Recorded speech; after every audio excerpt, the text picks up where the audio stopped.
विमल यश फल चारु सियावर रामचंद्र की जय। पवन हनुमान की जय। कर संतन की जय।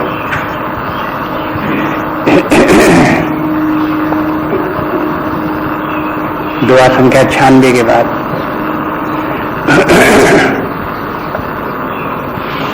नारद कह मैं काह बिगारा, भवन मोर जिन बसत उजारा। असोपदेश मैं जिन दीना, दौरे बरई लागे तप कीना। साचहून के मोहन माया, उदासीन धन दामन जाया। घर घर घालक लाजन भीरा, सांझ की जान प्रसव कै पीरा।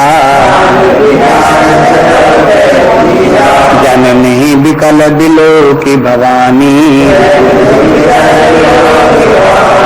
बोली जुट विवेक मृदुबानी। अस विचार सोच ही मति माता, सो न तरई जो रचई विधाता। करम लिखा जो दाऊर नाहू, कत दोष लगाई काहू। तुम सन मिटाई की विधि के अंका,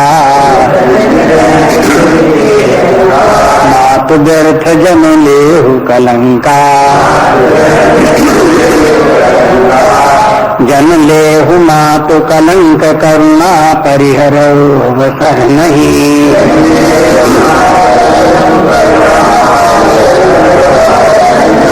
दुख सुख जो लिखा लिलार है मरे, जाब जहाँ पाओ बतहीं।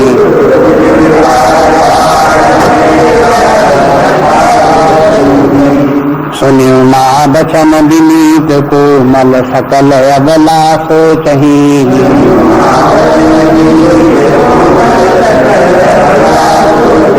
बहुभात विधि लगाय दूषण, नयन बारी विमोचही।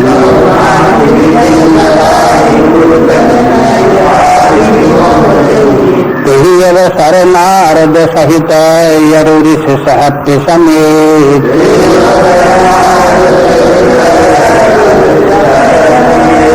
समाचार सुनत हिमगिरी, गगने तुरत निकेत।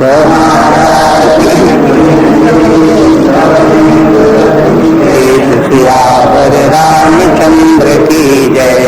पवन सुत हनुमान की जय। भाई सब संतन की जय।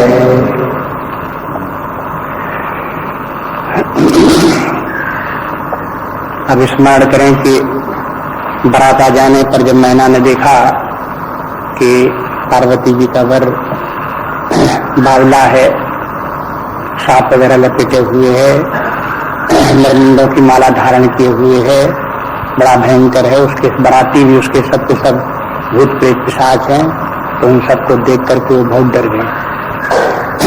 पार्वती जी को लेकर के वो बहुत विलाप करने लगी, रोने लगी, दुखी होने लगी और कहने लगी कि ये विवाह तो हम नहीं होने देंगे, ये अनमेल विवाह है। कहाँ तुम इतनी सुंदर ये, और कहाँ ये वर जो तुम्हें प्राप्त हुआ ये इतना क्रूप है, इतना जो है ये भयंकर है कि तुम्हारे योग्य नहीं है, और ये विवाह तो मैं होने ही नहीं दूंगी।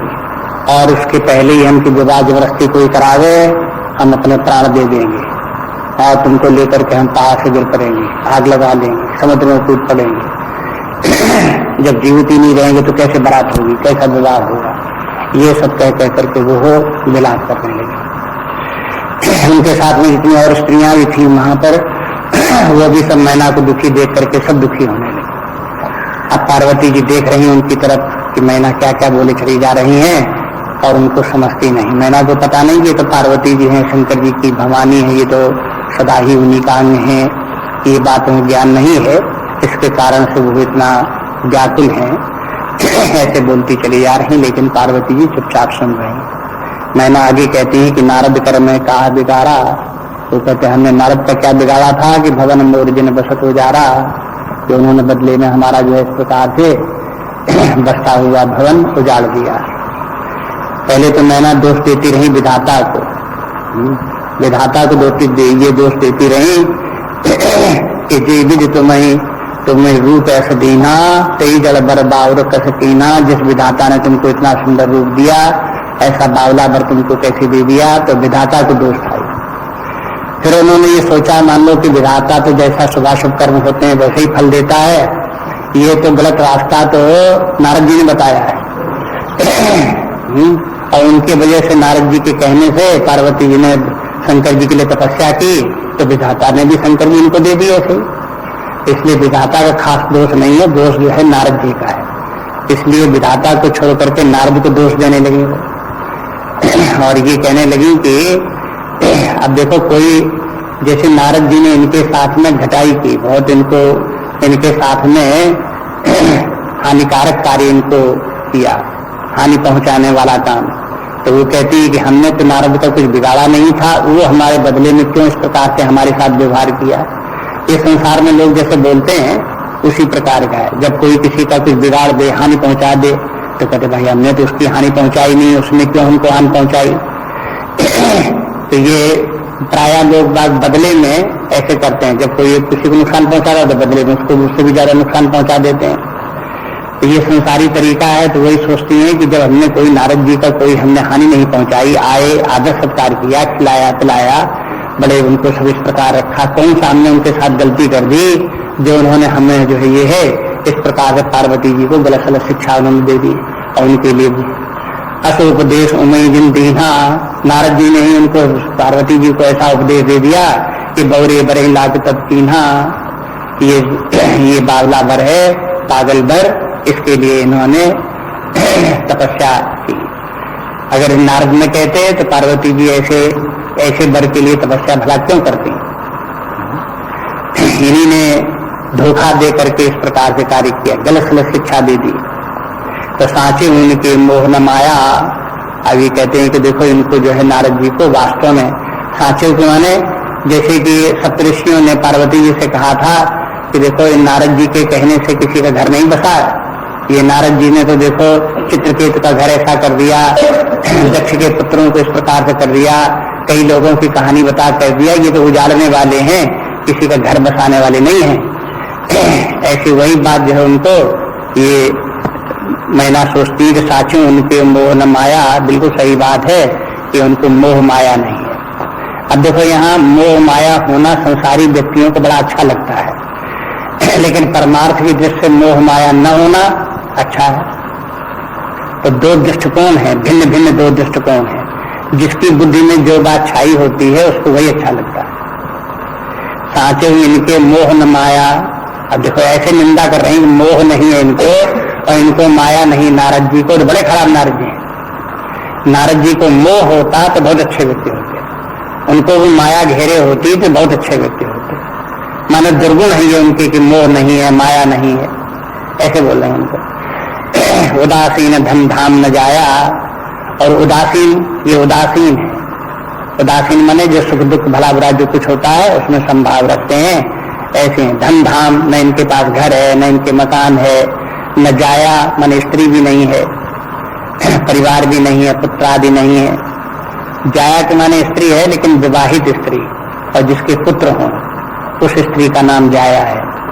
स्त्री नाम अलग अलग करके नाम है, स्त्री भी कहते हैं, नारी भी कहते हैं, अबला भी कहते हैं, जाया भी कहते हैं, लेकिन सब पर्यायवाची एकदम से नहीं है। इनके थोड़े थोड़े अर्थ भिन्न भिन्न है, जगह जगह इनका अलग अलग इनका सबका प्रयोग होता है। तो कहते हैं देखो इनके पत्नी तो है नहीं है, न उनके पुत्र आदि हुए हैं, अगर होते तो इनको पता लगता कि कैसे पुत्र होते हैं, कैसे पुत्रियां होती हैं, उनमें कैसा प्रेम होता है, ये सब इनको कुछ पता नहीं है।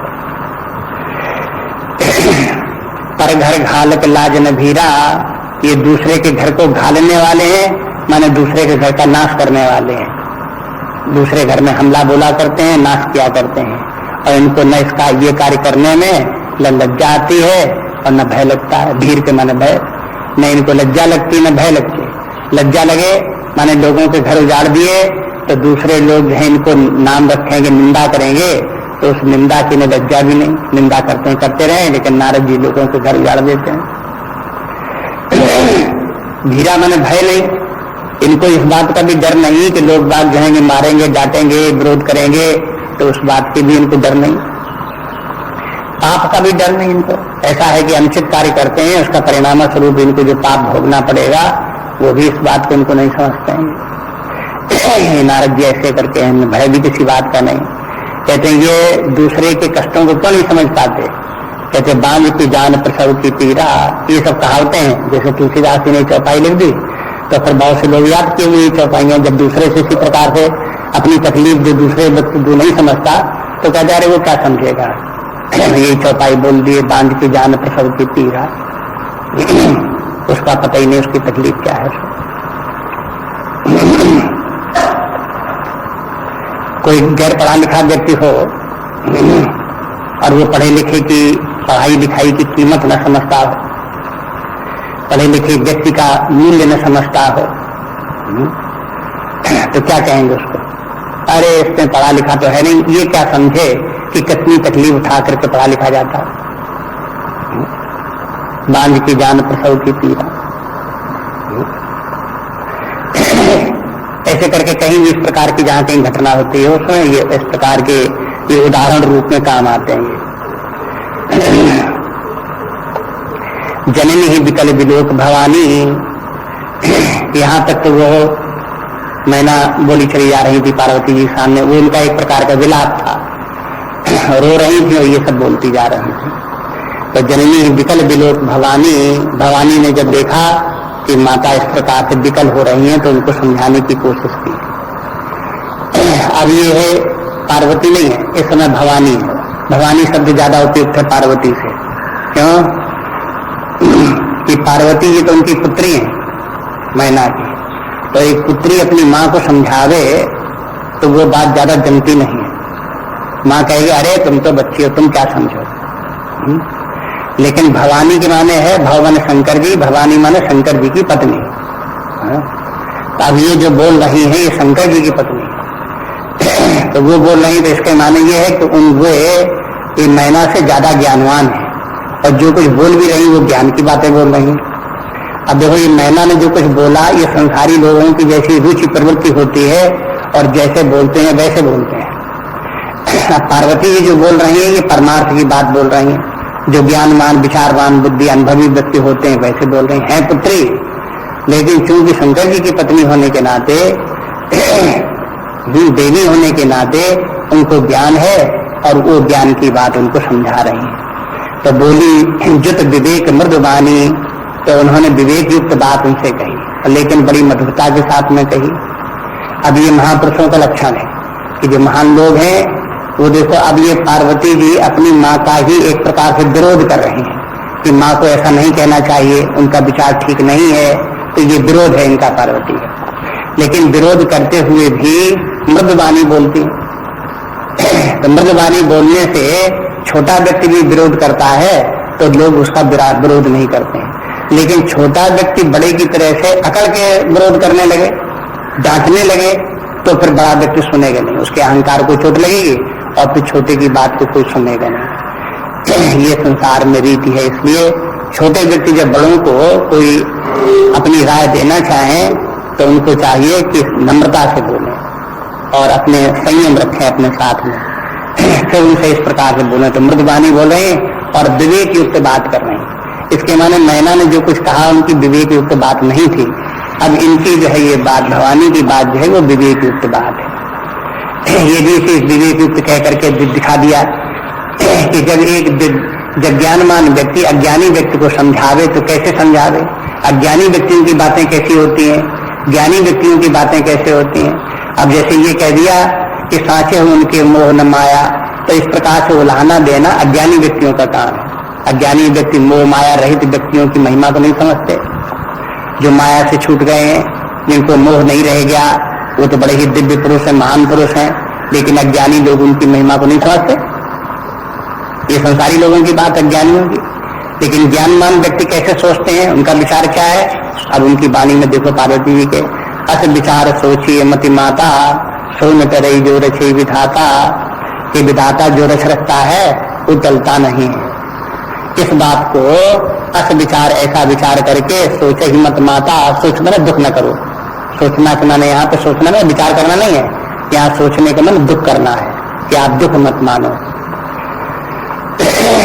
कि जो विधाता ने जैसा किया है वैसा ही होने वाला है। तो एक विचार करने की व्यक्ति के दुख दूर करने का एक उपाय ये भी है। जीवन में दुख तो आते रहते हैं, लेकिन दुखों से बचने करने का एक प्रारंभिक तरीका यही है कि व्यक्ति ये समझ ले कि जैसे पूर्व जन्म में हमने कर्म किए हैं, उस कर्मों के अनुसार इस जीवन में हम सुख दुख प्राप्त कर रहे हैं। तो जो सुख दुख है हमारे कर्मी के ही फल हैं, और विधाता ने वैसे जैसे हमने किया वैसा फल दे रहा है। तो ऐसा सोच लेने पर व्यक्ति के दुख घट जाते हैं।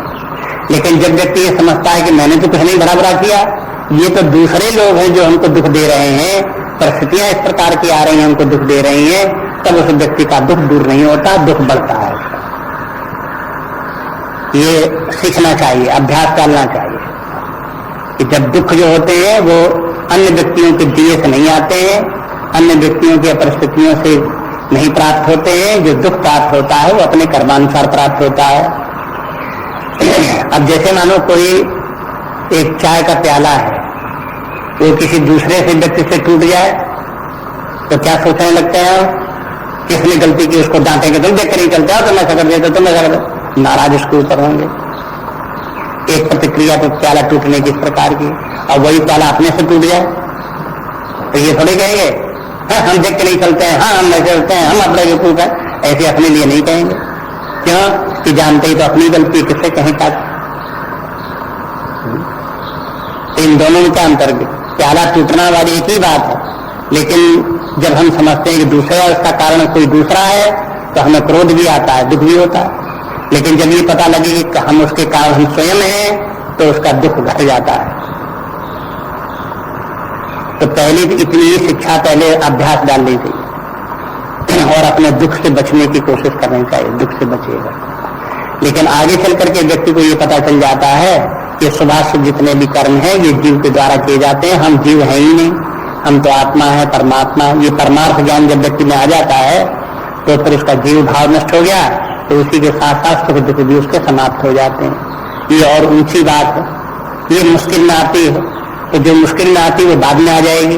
लेकिन शुरू शुरू में इतनी बात तो सीख लेनी चाहिए कि जो कुछ हम दुख भोग रहे हैं वो अपने कर्मानुसार भोग रहे हैं। तो पार्वती जी पहली शिक्षा यही देती हैं कि देखो हमारे जैसे कर्म रहे, जैसा हमारा प्रारब्ध रहा, वैसे ही ब्रह्मा ने हमको वैसा फल दिया, और वो फल उसके अनुसार तो हमें अपने आप भोगना ही पड़ेगा। उसके लिए दोष किसी का नहीं है, न इसमें नारद जी का कोई दोष है, न विधाता का इसमें कोई दोष है, दोष है तो अपना है। कर्म लिखा जो बावर नाहू, तौकत दोष लगाइए काहू। बात आ गई देखो भाई, यदि हमारे प्रारब्ध में यही लिखा था, जैसे ही हमने अपने कर्म किए थे कि जिस कर्म से हमें बावला पति मिलना था, तो फिर किसी को दोष, तौकत दोष लगाइए काहू, तो दूसरे को दोष लगाने की क्या जरूरत? पार्वती कहते हैं हमारे हमने ऐसे ही कर्म किए थे। कर्म शब्द का इसलिए प्रयोग किया है, वैसे तो कर्म प्रारब्ध बन गया और प्रारब्ध बन करके सुख दुख का फल देने आ रहा है। लेकिन यहाँ पर सीधे सीधे कर्म वो इसलिए बोल दिया जैसे व्यक्ति को ये समझ में आ जाए कि हर व्यक्ति का प्रारब्ध उसके कर्मानुसार होता है।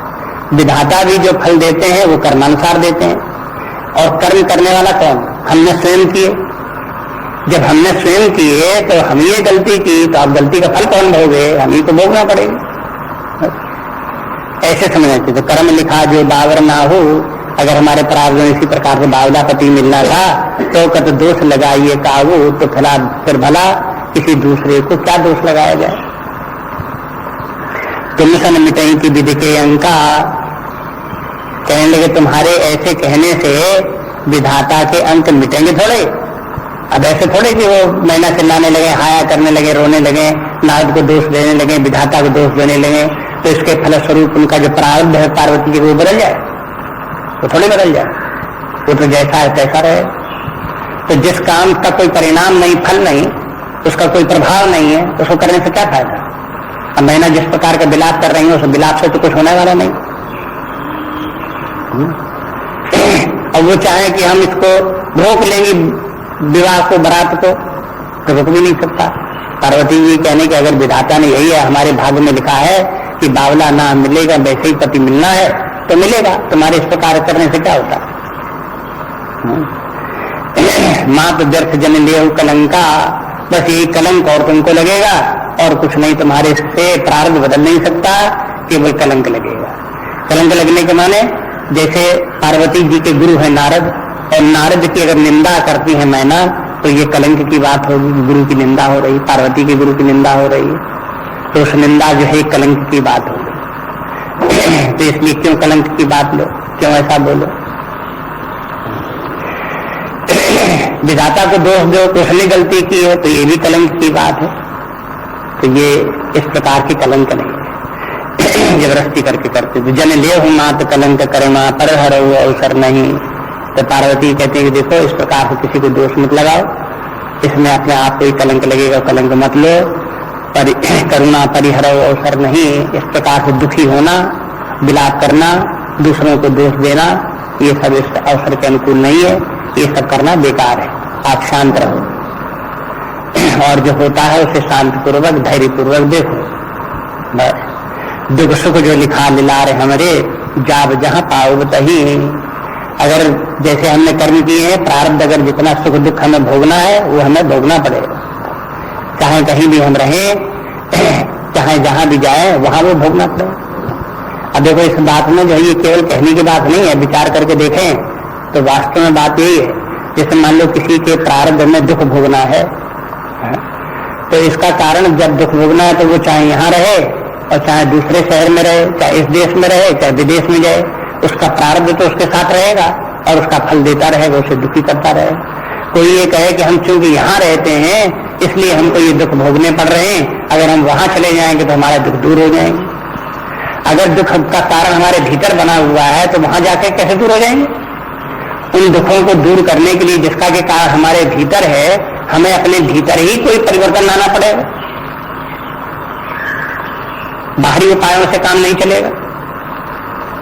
तो अगर कोई बाहरी उपाय करता है अपने दुख दूर करने के लिए तो वो व्यर्थ है, चाहे एक स्थान से दूसरे स्थान पर जाए या और लोगों की सहायता ले करे, कुछ करे, तो बाहरी उपाय नहीं अपने दुख। देखो ऐसा तो हो सकता है व्यक्ति पुरुषार्थ करे तो धन प्राप्त कर सकता है, कोई कार्य कर सकता है, उसमें सफलता प्राप्त कर सकता है, लेकिन वो तो अपने स्थान पर वो कर्माधीन है, वर्तमान के कर्म होंगे, उनके कर्मानुसार वो वस्तुएं मिलेंगी, धन आदि मिलेगा। लेकिन जो सुख दुख जो मिल रहा है वो तो पूर्व काल में किए हुए कर्मों का परिपाक होकर के इस समय सुख दुख प्राप्त हो रहा है, वो नहीं बदला जा सकता, प्रारब्ध नहीं बदलता। लेकिन वर्तमान काल में किए हुए कर्म, उनका फल भविष्य में मिल सकता है। तो ऐसे करके विवेक रखना चाहिए। उसी को लेकर के कहते हैं कि सुख दुख जो लिखा लिला रहे हमरे, जाब कहाँ पाओ कहीं। अब ये वैसे लड़कियों के विवाह होते हैं और जाती हैं, फिर अब वो जाकर के जहां जहां विवाह उनका कर दिया, जिस घर में पहुंची तो वहां पहुंच करके कोई कोई लड़कियां ना समझ होंगी, ये पार्वती जी की जैसा उनका ज्ञान नहीं होगा, वो माता पिता को दोष देंगे, अपने भाइयों को दोष देंगे, कहेंगे देखो हमारे ऐसे घर में फेंक दिया, ऐसे घर में हमको डाल दिया जहां हमें कोई सुख नहीं, सब लोग हमको इस प्रकार कष्ट देते हैं। इस प्रकार से जो है अपने माँ बाप को भी दोष देंगे, अपने घर वालों को भी दोष देंगे और जहां जाएंगे उनको भी दोष देंगे। ये सब उनकी अज्ञान के कारण है। अगर इस पंक्ति के अनुसार देखें तो अगर वो हो उनका विवाह जिस घर में जाकर के वो दुखी हो रहे न भी किया गया होता, किसी दूसरे घर में किया गया होता और प्रारब्ध तो उनका साथ ही जाता, वो प्रारब्ध वहां भी दुख का कारण बन जाता। एक लड़की का विवाह एक गरीब घर में किया गया और उसका निरीक्षण किया गया तो मालूम हुआ गरीबी के कारण बेचारी बहुत दुखी रहती। एक लड़की का विवाह एक धनी घर में किया गया तो वैसे ऊपरी दृष्टि ऐसा लगता कि धनी घर में गई तो जरूर सुखी रहती होगी, लेकिन धनी घर में गई तो वो और भी दुखी रहती थी। गरीब घर में गई वो फिर भी सुखी थी, लेकिन धनी घर में गई तो ज्यादा दुखी हो गई। अब हो क्या गया उसमें, जब पूछा गया, पता लगाया कि भाई ये तो गरीब घर में जाई गई, इसको इतना दुख नहीं है, क्यों नहीं था भाई? तो उसे ये था कि उसको संतोष था उसके अंदर। वो जानती थी कि जैसा जैसा कुछ हमारे माँ बाप का स्तर था उस प्रकार से गरीब इस घर में कर दिया गया, तो वहां पर भी अब हमें अपना परिश्रम करना चाहिए, सबके साथ में सहयोग करके रहना चाहिए। ऐसे करके उसके बुद्धि में आया तो सबके साथ अपना जो कुछ रूखा सूखा खाना पीना पहनना जैसा जो कुछ था परिश्रम करना, उस प्रकार से करके संतुष्ट भी बनी रहती थी, शांति भी बनी रहती थी, उसका उतना दुख नहीं।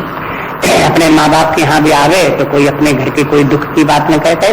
सब घरों की जैसी स्थितियां होती हैं वैसे हमारी की भी है। और घरों में जैसे खाने को मिल जाता है तैसे हमें मिल जाता है, जैसे और घरों में पहनने को मिल जाता है तैसे हमें भी मिल जाता है। ऐसे करके वो कोई जो है उसको शिकायत की कोई बात नहीं। लेकिन एक दूसरे घर की लड़की जब धनी घर में विवाह की गई तो वहां पहुंच करके उसको बहुत दुख हुआ। वहां पर उसका जहां जो पति था उसका वो शराब पीता था, बहुत धन था उनके घरों में, तो शराबी था, वो उसका दुरुपयोग करता था। परिणाम ये हुआ कि वो सब जो है वो आकर के शराब पी करके आवे तो चिल्लाए, उल्टा सीधा बोले। देखिए वो आकर के जब अपने ससुराल से आवे तो नई नई साड़ियां तो पहले आवे और खूब नए नए गहने तो लेकर के मायके में आवे, लेकिन आकर के बोले आकर के कि तुमने क्या हमारा विवाह कर दिया, ऐसी जगह तुमने विवाह कर दिया कि वहां शांति नहीं है, वहां बड़ा दुख ही दुख रोज है, रोज झंझट है, रोज लड़ाई है, कहाँ तुमने विवाह कर दिया? कहीं हमने तो बहुत अच्छा घर देख करके विवाह किया था, खूब पैसा, देखो तुम नई नई साड़ी पहन करके आई हो, देखो तुम नए नए गहने पहन करके आई हो। अरे क्या साड़ी क्या गहने क्या,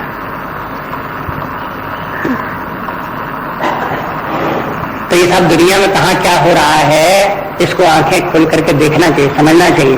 और शास्त्र वही ये ऋषि लोगों ने क्या कार्य किया, उन्होंने समाज को सबको देखा, सावधानी को अनुभव किया, उसको निर्णय निकाले, आपस में बैठ कर डिस्कशन किया, विचार किया, तो लोगों को ये पता लगा कि भाई देखो कोई धन हमेशा सुख देता है उससे नहीं होता है, निर्धनता कोई हमेशा दुख देती है उससे नहीं होती है। तो फिर सुख दुख क्यों होते हैं? एक सुख दुख व्यक्ति के अपने प्रारब्ध के अनुसार होते हैं।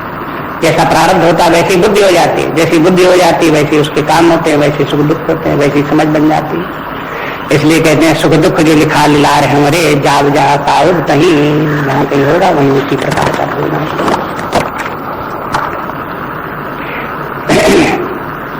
अब ये तो पार्वती ने शिक्षा दी, तो सुन उमा बचन विनीत कोमल सकल अबला सोचही। कहते हैं कि इस प्रकार से उमा के वचन सुनकर के, पार्वती की बात सुन करके उन्होंने विनीत कोमल, तो उन्होंने पार्वती ने सब बातें बड़ी विनम्रता के साथ कही, उनकी वाणी में मृदुता थी, कोमलता थी, ये सब थी उनके साथ में। तो ये सब सुनकर के सकल अबला सोचही, सब स्त्रियां दुखी हो रही। अब मान लो उनको ये समझ में आ गया कि पार्वती जी का प्रारब्ध ही ऐसा, वैसे इनको वर मिला, तो उनके प्रारब्ध को लेकर के दुखी हो रहे हैं कि हाय हाय पार्वती का प्रारब्ध ऐसा है जिसके कारण सब बाल बार प्राप्त हुआ। बहुधात विधि लगाए दूषण नयन बार विमोचही। लेकिन वो सब स्त्रियां विधाता को दोष देने में कमी नहीं लाती, वो बार बार विधाता ही को दोष देती हैं, तो उसी में इसी के कारण से ऐसा वर इनको प्राप्त हो रहा है, उसको दोष लगा लगा करके दुखी हो रहे हैं। पार्वती जी की बात जल्दी समझ में आती नहीं लोगों को। ये बात पता लगती है कि बहुधात विधि लगाए दूषण, जो जैसे नैना ने पहले विधाता को दोष लगाया था, वैसे वहां जितनी इकट्ठी स्त्रियां वो भी सब विधाता को दोष अब भी लगा रही। पार्वती जी ने कहा कि देखो विधाता को दोष लगाना बेकार है, जिसके जिस प्रकार के कर्म होते हैं उसके अनुसार उसे विधाता फल देता है। लेकिन चित्त में चाहता नहीं जल्दी ये बात, लोग विधाता को दोष देते रहते हैं, अपने कर्मों को दोष नहीं देते। ये समस्या यहाँ पर भी आई। समझ में आना, इतनी बात ऐसे मालूम होता है कि ये सब बात समझ में आना बात छोटी सी है, कोई कठिन बात नहीं है, लेकिन उतनी बात भी समझ में आ रहे और चित्त में चढ़े, मैंने याद रहे, ये बड़ा मुश्किल काम। आदमी का जैसा स्वभाव बन जाता है उसी तरह बुद्धि उसी तरह भागती है। अब देखो दिखाते हैं कि दुख के दूर करने का एक उपाय और है। एक तो ये कर्म का अंत है, ये कर्म सिद्धांत व्यक्ति को समझ में आवे तो व्यक्ति अपने दुखों से बचा। अब दूसरा उपाय जो है वो ज्ञान की बात है, उसका भी प्रसंग ला करके एक भिन्न प्रकार से उसको समझाते हैं कि ये अवसर नारद सहित अरुण शिष्ट समेत उसी समय नारद जी और सप्तऋषि करके समाधान तुहिनगिरी गहने तुरंत निकेत। तुहिनगिरी की माने हिमांचल जो है वो माने पार्वती जी के पिता, वे नारद जी को लेकर के सप्तऋषियों को लेकर के घर में प्रवेश किए। जहाँ ये घर के बाहर थे अपने और लोगों से मिलजुल रहे थे, बाहर के मेहमान लोग आए थे, उनके पास बैठे हुए थे हिमांचल। उनको किसी ने घर में आकर के घर से आकर के बताया कि घर में तो बड़ा कोहराम मचा है, मैना बहुत रो रही है और कहती है पार्वती जी का विवाह नहीं होने देंगे, सब स्त्रियां भी रो रही हैं, ये दशा मची रही। तो जब ये समाचार उन्होंने सुना तो भाई चलो ये हुआ कि अब समस्या का हल निकालो, उनको समझाओ चल करके। तो हिमांचल को ये लगा हमारे अकेले समझाए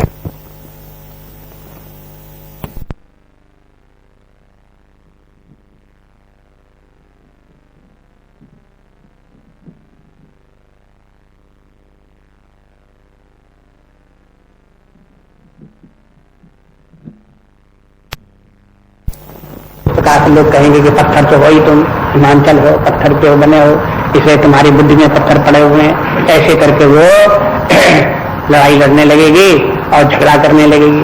इसलिए उससे बचने के लिए उन्होंने क्या किया कि सप्तऋषियों को लेकर के साथ में चले और नारद जी को साथ में लेकर के चले, इन दोनों को लेकर के गए। 7 ऋषि वो, 8वें नारद, 9वें ये, इतने लोग जाकर के वहां घर के भीतर घुसे और जाकर के उनको समझाने लगे। एक बार देखो दोहे में कहा तेरी अवसर नारद सहित हिमांचल नारद के साथ घर में घुसे।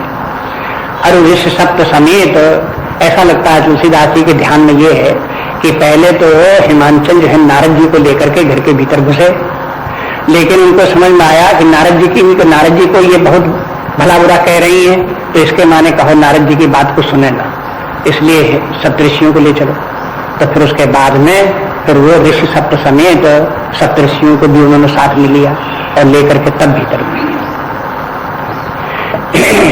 तो सोच विचार करके कैसे समस्या का हल होगा, हमसे नहीं होगा तो किससे होगा, कैसे होगा, ये सब विचार करके भीतर जाते हैं और फिर समाधान वहां पर करते हैं। अब देखो ये सब लोग जाकर के वहां क्या कहते हैं। तब नारद सबही समझावा, पूरब कथा प्रसंग सुनावा, मैना सत्य सुनहु मम बानी, सुता भवानी, अजायना विशक्ति अविनाशिनी, सदा शंभुवर दंड निवासिनी, जग संभव पालन लयकारिणी,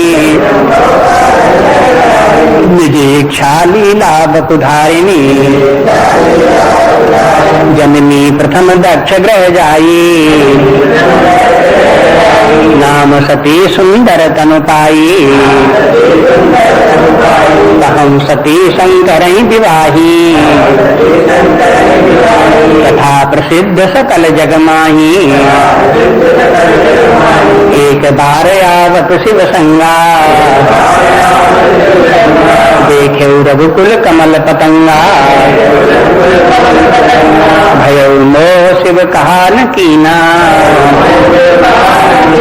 धर्म बस बेस सिय कर लीना, सिय बेस सती जो कीन तेहि अपराध शंकर परिहरी,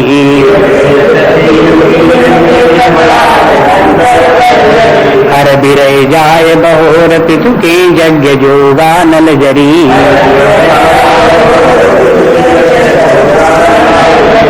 अब जननी तुम्हारे भवन निज पति लाग दारुण तप किया,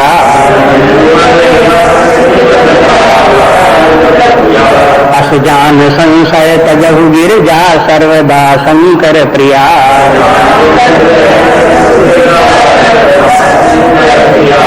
सुन नारद के वचन तब सब कर मिटा विषाद, हनुमन व्याप सकल पुर घर घर यह संवाद,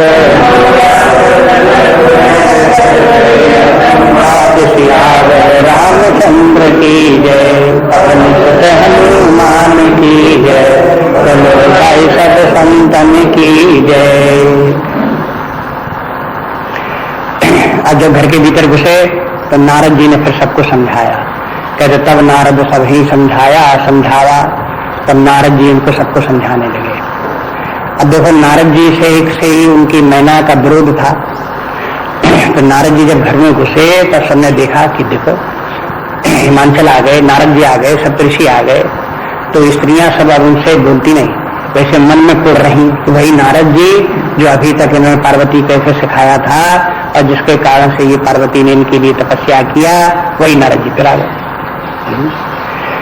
लेकिन इतनी सभ्यता उनकी थी कि वो ऐसे नहीं नारद जी ऐसे आ जाए तो ऐसे चिल्ला करें आगे आगे आगे आगे पकड़ो पकड़ो पकड़ो पकड़ो, ऐसे करके वो इस प्रकार से नहीं बोले, वो चुप रही। अब उनको लिहाज करना पड़ा। हिमांचल भी घर में आए, उन्हीं के साथ थे। अगर अकेले नारद होते तो शायद ये दशा भी हो सकती थी, लेकिन हिमांचल भी साथ में थे, सप्तऋषि थे, इसलिए सब लोग चुप रहे। कोई भी स्त्रियां बोली नहीं। तब नहीं बोली तो नारद जी को बोलने के लिए अवसर मिला। अगर वो सब चिल्ला पड़ते, हल्ला मचाने लगती, तो नारद जी की बात न सुनाई देती, कोई सुनता सुनाता नहीं। लेकिन उनके चुप रहने पर नारद जी ने कहना सुना। तब नारद सब ही समझावा। नारद जी ने फिर सबको समझाया, पूर्व कथा प्रसंग सुनावा। क्या समझाया? समझाने का तरीका ये बताया कि देखो उनका पूर्व कथा प्रसंग माने पहले जन्म में ये सती थी और किस प्रकार से ये शंकर जी की तो सदा पत्नी है। अनादिकाल से भगवान शंकर जी हैं, उनकी पत्नी पार्वती जी हैं, ये दोनों एक ही हैं, एक साथ रहने वाले हैं। ये कोई संयोग संसारी व्यक्तियों को जैसा संयोग नहीं है कि किसी लड़की को किसी के साथ में कहीं भी विवाह कर दो, 10 20 5 10 बार देख लो और देख करके उनमें से कोई सेलेक्ट कर लो और किसी के साथ विवाह कर दो। तो वो तो ऐसा पद है जब कहीं किसी का स्थायी संबंध न हो तब तो जोड़ करके कहीं किसी से विवाह कर दो, एक में से दूसरे से, दूसरे में तीसरे से। लेकिन शंकर जी पार्वती जी की बात ऐसे नहीं है। वो तो दोनों सदा ही अभिन्न है और सदा ही साथ रहने वाले, वो अलग हो ही नहीं सकते और उनके लिए कोई विकल्प नहीं है।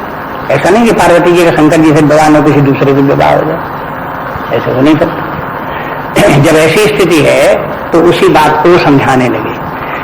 तो अब किस प्रकार समझाते हैं वो सब पूरी पिछली जितनी कथा है वो संक्षेप में नारद ने जो समझाई है वो सब एक बार फिर दे देते हैं। और ये कथा एक वैसे तो कथा पहले हो चुकी, सब बहुत विस्तार से हो चुकी, लेकिन मैना को ये सब पता नहीं था, इसलिए नारद जी उनको सबको समझाते हैं।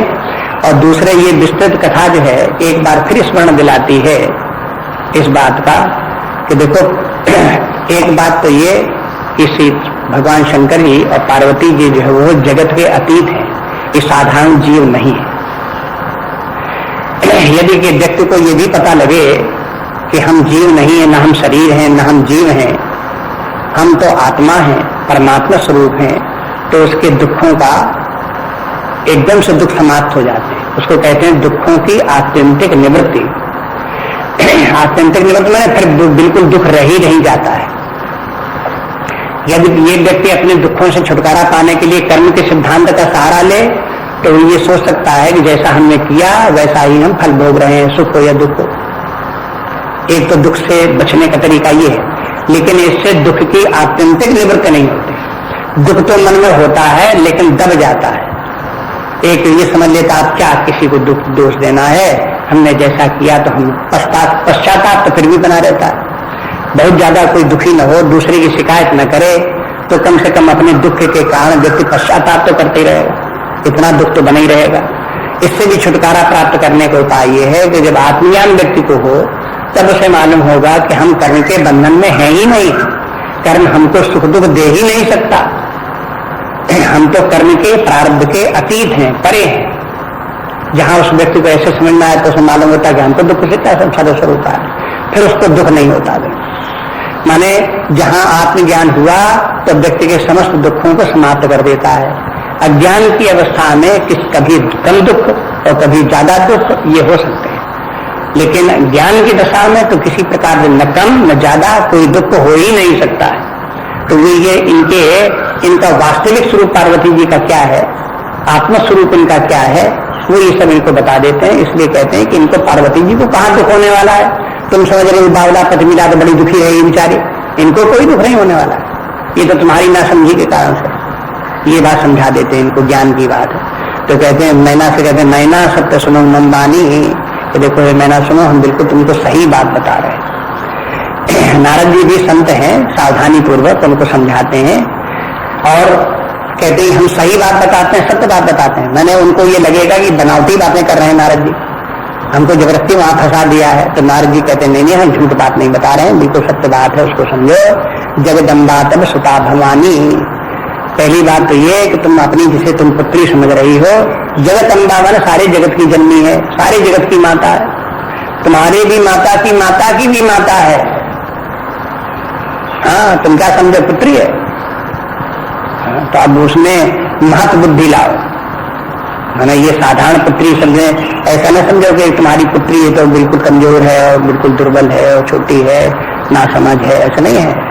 ये तो सब माताओं की माता है, सब पुरुषों की माता है, सारी जगत जननी है और भवानी है। भवानी मैंने शंकर जी की तो पत्नी है ही, सदा से है। इस प्रकार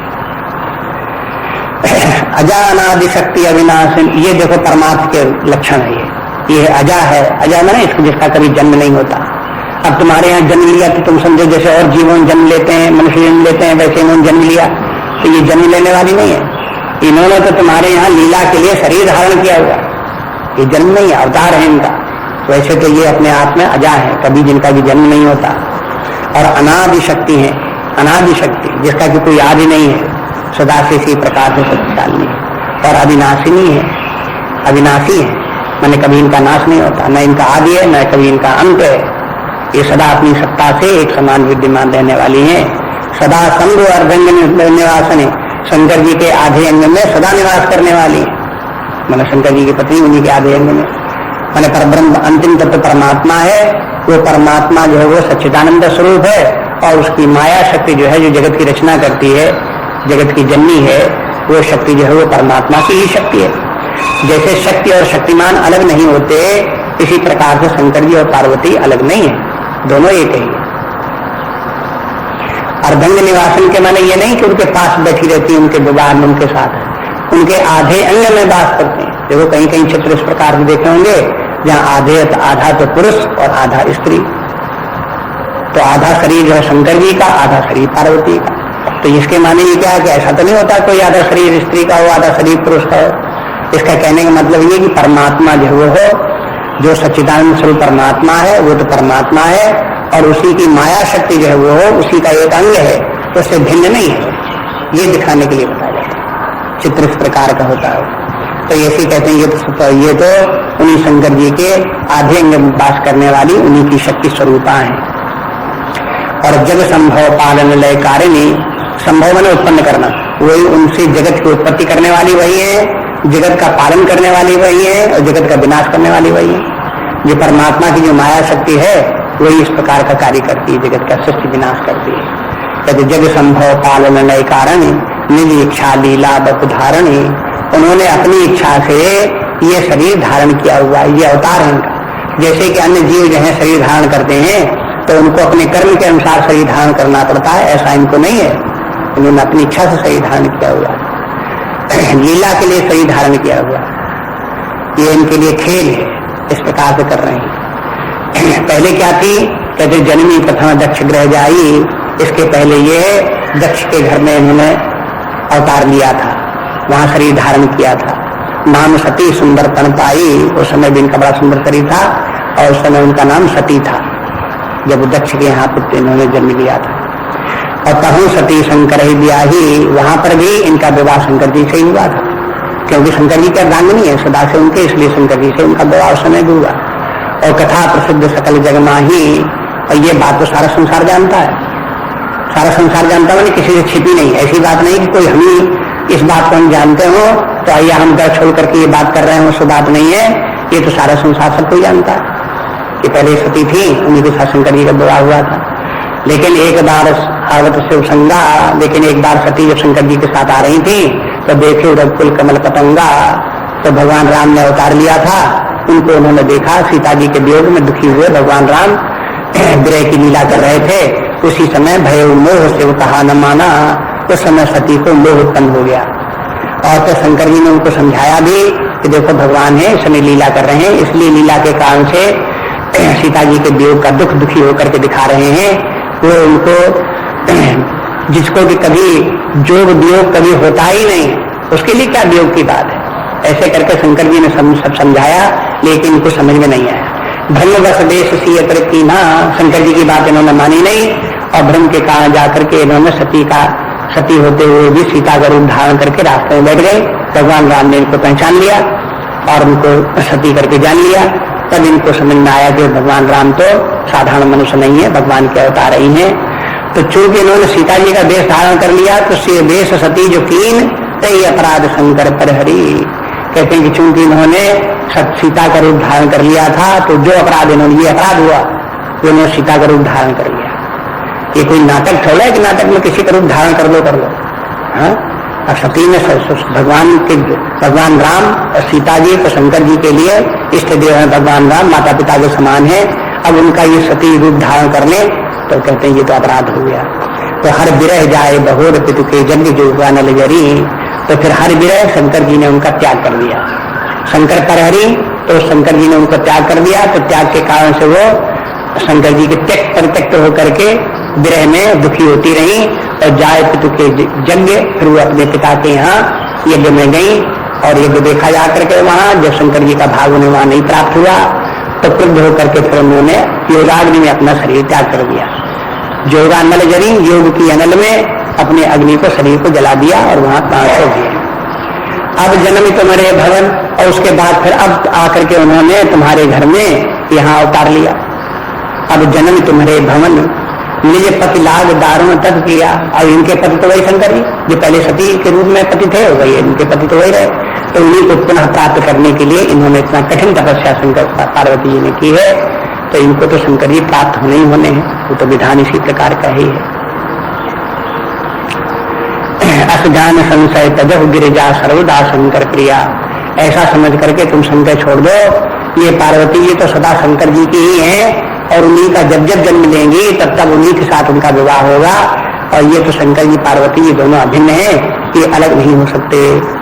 इसलिए तुम्हारे मन में जो संशय है, और इस प्रकार के कि हम शंकर जी से विवाह न करें, किसी दूसरे से उनका विवाह कर देते अच्छा होता, तो ये सब संशय की बातें भ्रम है, ऐसा सब नहीं होना है, ऐसे सब समझा दिया। गिरिजा सर्वदा शंकर प्रिया, ये शंकर जी की प्रिय है, शंकर जी सदा इन्हीं से विवाह करेंगे, और ये इनको भी शंकर जी सदा प्रिय है, इसलिए उन्हीं के साथ ये रहेंगी भी। तुम बेकार में व्यर्थ में इस प्रकार से दुखी हो। तो सुन नारद के वचन तब सब कर मिटा विषाद। अब देखो, जब नारद जी की सब बात सुनी तो सब कर मिटा विषाद, मैंने सबका विषाद मिट गया। मैंने पार्वती जी के कहने से, कर्म का सिद्धांत बताने से लोगों का विषाद नहीं मिटा, थोड़ा कम भले हो गया लेकिन मिटा नहीं। लेकिन जब नारद जी ने ज्ञान की बात सब समझाई कि शंकर जी क्या परमात्मा है, और ये पार्वती जी जो है जगत जननी है, सब इस प्रकार से परमार्थ की बात उनको सब समझाई, तो फिर सबकी समझ में आ गई कि हाँ, नारद जी झूठ नहीं कहेंगे। और फिर सप्तऋषियों के सामने झूठ नहीं कहेंगे, सामने इतने 7 ऋषि बैठे हुए हैं, उनके सामने नारद जी बोले और झूठ बोले, तो सप्तऋषि कहते थे नारद जी अब तो हम बैठे हुए हैं, हमारे सामने झूठ क्यों बोलते हो, हम भी तो सब जानते हैं। इसलिए इसके माने है कि सप्तऋषि जो वहां बैठे थे वो उनका समर्थन करने के लिए बैठे थे, गवाही के रूप में बैठे हुए थे। नारद जी जो कुछ बोल रहे हैं उसकी ये सब ऋषि लोग गवाही हैं, सारा संसार जानता है, ये ऋषि लोग भी जानते हैं, इनसे भी पूछ लो पहले ये सब सती थी कि नहीं सती थी, वही आकर के पार्वती हुई है कि नहीं हुई आकर के। अब शंकर जी के अलावा इनका कोई दूसरा कोई पति हो सकता है और कोई हो ही नहीं सकता। ऐसे करके नारद जी ने जब को समझा दिया तो सबको मानना पड़ा कि यही बात ठीक है। तब उनका विषाद मिटा। क्षण व्याप्त सकल पुर घर घर ये संवाद, और ये बात जो है फिर माने घर में, वहां तो इनके घर में, हिमांचल के घर में और मैना के उसमें तो ये सब दुख और फिर दुख का मिटना ये सब यहाँ हुआ ही हुआ। लेकिन नगर में भी सब जगह पहले बता दिया था, लड़के भाग भाग करके घर में घुस गए और वहां पर उनको बड़ा डर लगा शंकर जी को देख भाग करके। तो फिर ये बात फिर नगर भर में धीरे धीरे, नगर भर की स्त्रियां इकट्ठी थी उस समय वहां पर, वे सब अपने अपने घर गई और उन्होंने कहा कि तुमको पता नहीं होगा, आज हमें एक नई बात पता चली। कि क्या पता चली? नारद जी आ जाए तब उन्होंने बताया कि ये पार्वती जो है ये तो जगत जननी है, इन्हीं ने जगत की रचना की है, यही जगत का पालन करती है, जगत का संहार यही करती है, और भगवान शंकर जी तो भगवान है और ये तो उन्हीं के साथ उनका विवाह होने चाहिए। ये जो इस प्रकार से जब मैना दुखी होने लगी तब आकर के सब बात खुली, सब बात बताई गई। आज देखो इतने बड़े जब विवाह होने जा रहा था तब पता लगा कि ये जगत जननी माता है, हम इनको साधारण बालिका एक समझते रहे। तो जब उन लोगों ने स्त्रियों जाकर घर घर में सुनाया तो सब पुरुषों को पता लगा, सब बच्चों को पता लगा, सब जान गए इस प्रकार का, और सब प्रसन्न हो गए। वाह वाह, तब तो कितनी अच्छी बात, हमारे नगर में भगवान का अवतार हुआ। अरे अरे, हमारे नगर में तो भगवान आए बारात के लिए, और बारात भव्य भगवान की बारात देखेंगे। ऐसे करके सब बड़े उत्साह से होकर के फिर वो बारात होने लगी और सबके दुख मिट गए सबके। ऐसे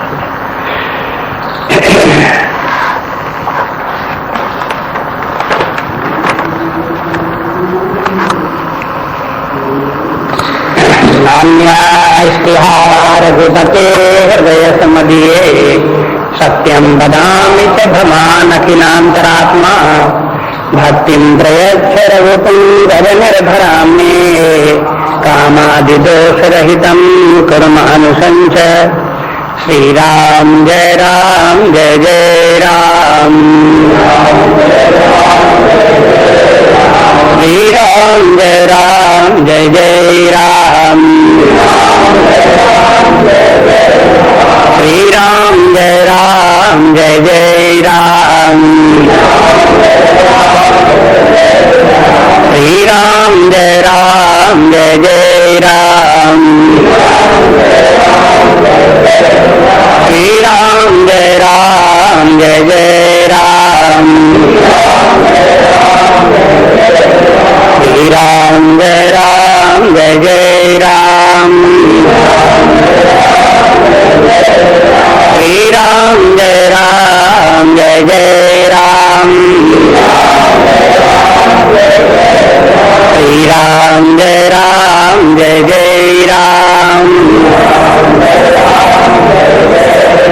श्री राम जय जय राम,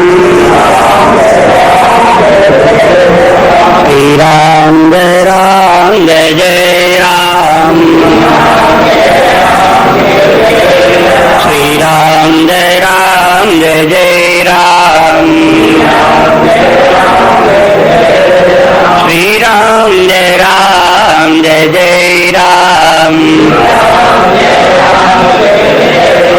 श्री राम जय जय राम, श्री राम जय जय राम, श्री राम जय जय राम,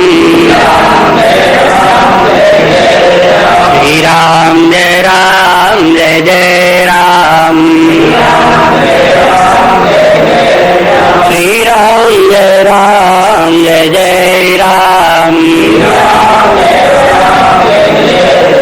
श्री राम जय जय राम, जय जय राम, जय जय राम, जय जय राम, जय जय राम, जय जय राम, जय जय राम, जय जय राम, जय जय राम, जय जय राम, जय जय राम।